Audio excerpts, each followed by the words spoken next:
DD Tamil நேயர்களுக்கு அன்பு வணக்கம்.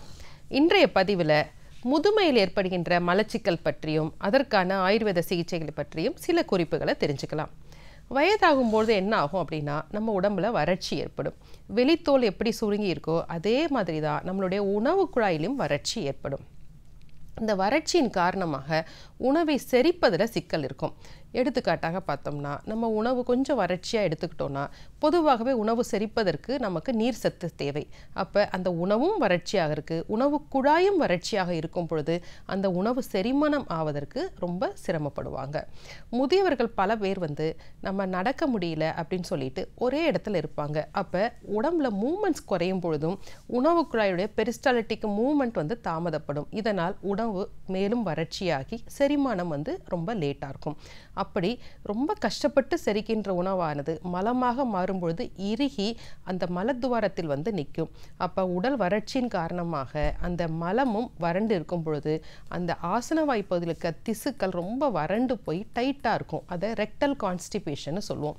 இதனால் மலம் போக முடியாமல் கடுமையான சிக்கலில் அவதிப்படுவாங்க. மலம் போன பிறகும் அவர்களுக்கு வலியும் எரிச்சலும் இருக்கும்.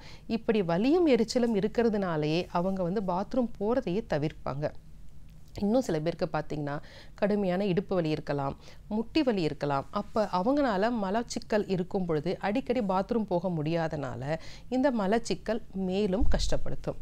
நிறைய முதியவர்கள் பார்த்தோம்னா அவங்க ஏதோ ஒரு மெடிக்கேஷனில் இருப்பாங்க. சர்க்கரை நோய்க்கு நீண்ட காலமாக மருந்து சாப்பிடலாம், அல்லது இரத்த கொதிப்புக்கு மருந்து சாப்பிடலாம், அல்லது கொலஸ்ட்ராலுக்கு மருந்து சாப்பிடலாம். இப்படி நிறைய மருந்து மாத்திரைகளை எடுத்துக்கொள்ளும் பொழுதும் உணவு குழாய் வறண்டு நமக்கு மலச்சிக்கலை ஏற்படுத்தும். இந்த மலச்சிக்கல்னால என்னென்ன பிரச்சனைகள் இருக்கும்? மலம் சரியாக போகாதனால பசி இருக்காது, பசி இல்லாதனால நல்ல சத்தான உணவுகள் எடுத்துக்கொள்ள முடியாது. இப்படி அது ஒரு சைக்கிள் மாதிரி ரிப்பீட் ஆகிட்டே இருக்கும். இதனால் அவர்களுக்கு வயிற்று உப்புசம், கடுமையான கோபம் இருக்கலாம், அல்லது உடல் சோர்வு அதிகமாக இருக்கலாம். இதை எப்படி நம்ம அணுகணும் அப்படிங்கிறத பார்த்துக்கணும். மலச்சிக்கல் சாதாரண விஷயம்தான். அப்போ உணவில் என்றைக்குமே அவர்களுக்கு நம்ம சாப்பிட்ற உணவை அவங்களால சாப்பிட முடியாது. அந்த உணவில் எப்பொழுதும் நீர் சத்து அதிகமாக இருக்கணும். எடுத்துக்காட்டாக பார்த்தோம்னா இரவு நேரங்களில் இட்லி தோசையை தவிர்ப்பது நல்லது. அவங்க எப்படி சாப்பிடலாம்? கொஞ்சம் ஒரு 1/4 கிளாஸ் அரிசினா ஒரு 1/4 கிளாஸ் பச்சை பயிறு. ஏன்னா பச்சை பயிரில் நல்ல நார் சத்தும் இருக்குது, புரோட்டீன் இருக்குது.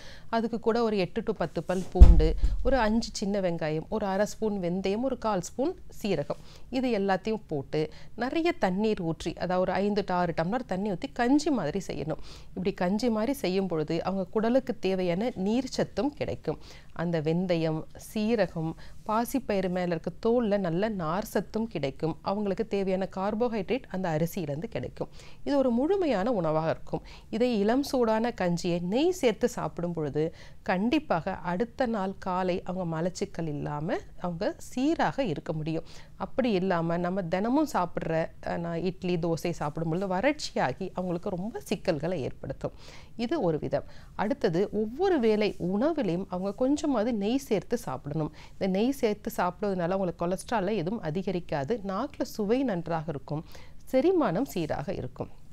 அடுத்தபடியாக காலை எழுந்த உடனே இளம் வெதுவெதுப்பான தண்ணீர் குடிக்கணும். அந்த தண்ணீரில் ஒரு 1/4 ஸ்பூன் சீரகம் போட்டு காய்ச்சி குடிக்கும் பொழுது அந்த வயிற்றில் இருக்க வாதமானது கீழ் நோக்கி செல்லும் பொழுது மலத்தையும் எளிதாக வெளியேற்றுவதற்கு வசதியாக இருக்கும். ஒரு சிலருக்கு பார்த்தீங்கன்னா நாக்கில் எப்போ எரிச்சல் இருக்கும், உடலில் எரிச்சல் இருந்துகிட்டே இருக்கும். நீண்ட நாள் சர்க்கரை நோயாளிகளுக்கு இது ஒரு பிரச்சனையாக இருக்கும்.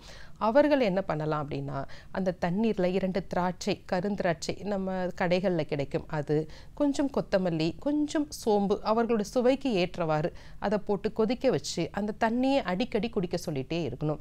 இப்படி தண்ணீர் நிறைய குடிக்கும் பொழுது அவர்களுக்கு செரிமானமும் சீராகும், மலச்சிக்கலும் தீரும்.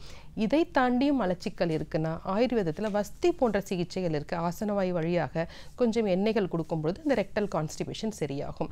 ஆனால் இதில் கவனிக்க வேண்டியது ஒன்றே ஒன்று என்னன்னா, நம்மளுடைய வயதாகும் பொழுது மலக்குடல் சார்ந்த ஏதேனும் புற்றுநோய்கள் இருக்கா அப்படிங்கிறத கண்டிப்பாக தெரிஞ்சுக்கணும். வயசானாலே மலச்சிக்கல் இருக்கணும் நினைச்சு எளிதில் விட்டுறக்கூடாது. சரியான மருத்துவர்கள்ட்ட நம்ம அணுகும் பொழுது மலச்சிக்கலை ஆரோக்கியமானதாகவும் தீர்க்க முடியும், நோய்கள் இல்லாமலும் நம்மளால பார்த்து கொள்ள முடியும். சரி நேயர்களே, இன்றைக்கு மலச்சிக்கல் பற்றிய சில குறிப்புகளை தெரிந்து கொண்டும் வேறொரு நிகழ்ச்சியில் சந்திக்கலாம். நன்றி.